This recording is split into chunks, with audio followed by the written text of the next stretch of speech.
annahu da'a qaumahu ila ibadatillahi wahdahu la syarika lah wa da'ahum ila al-aqidati as-sahihah wal akhlaqil qawimah.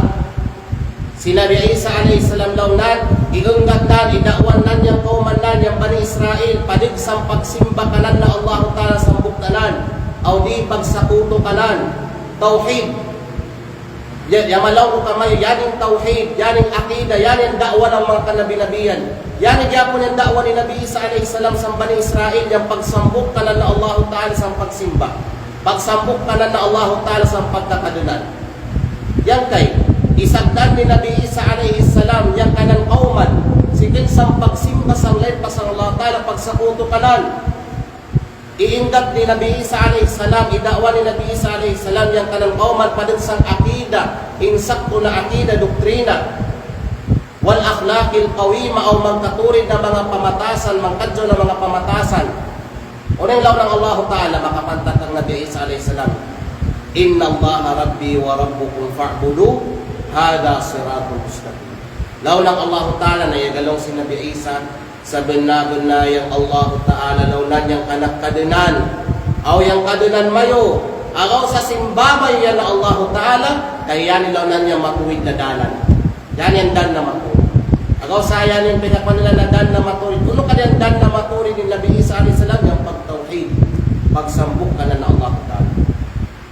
Kung malini yan yung igalaw anon na Christian sila ni kapangagat silang kang Nabi Isa alayhi salam. Kung kalinin lang makasubay sa matuwid na daan ko no, magtawhid sila sa Allah Ta'ala.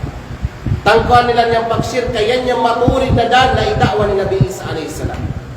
Uno yung law ni Nabi Isa alayhi salam makapantag sa pagsugunan ng pagtawhid, pagsagdanan ng pagsyirk sa lain na ayatan, law ng Allah subhanahu wa ta'ala, wa qala al-Masihu ya Bani Israel. Yaglaw-law na niyang Masih. Mana si Nabi Isa a.s. Ya Bani Israel, puto ko ng Israel. U'budullaha rabbi wa rabbakum. Simbalaw nan mayo yang kadenan mayo o kadenan ko na Allah. Yan din.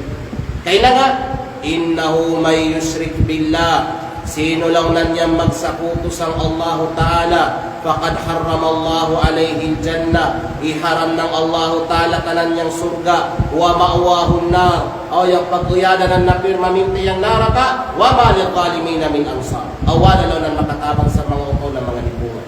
Na yung mga yung sa Allah Ta'ala, yan na yung takwan na maglilimbong. Yung pagsakuto sa Allah Ta'ala, yan na yung pinakadakwa na pagpanlimbong.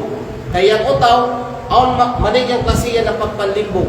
Paglimbong ni utaw sang ginawanan, pinagis ang paggagot ng iharam ng Allah Ta'ala. Paglimbong ni Mano siya sang kapagunawanan, di ng pag-atag ng kapatid hak ng kanang kapagunawa. Aw ginwada ngay mama kalabaw sang alimbungan ng utaw, yang kanan kadenan, maunono, yan di aatag ni Mano siya yung kapatid ng Allah Ta'ala kamagunawa ng pagsimba, pag-ibada sang Allah Ta'ala, kay aturan aatag sang kaligan pa. Kaya galaw yung Nabi Muhammad sallallahu alaihi wasallam, haqqullahi alal ibad ay ya'buduhu wa la yushriku bihi syai'a. Yang kapatot launan ng Allah Ta'ala sang kanan mga alang, yang asimbaw nilan yan gate na Allah subhanahu wa ta'ala, aw di lang nan silan magsakuto kanan magsimba sang lepas ng Allah Ta'ala. Tay.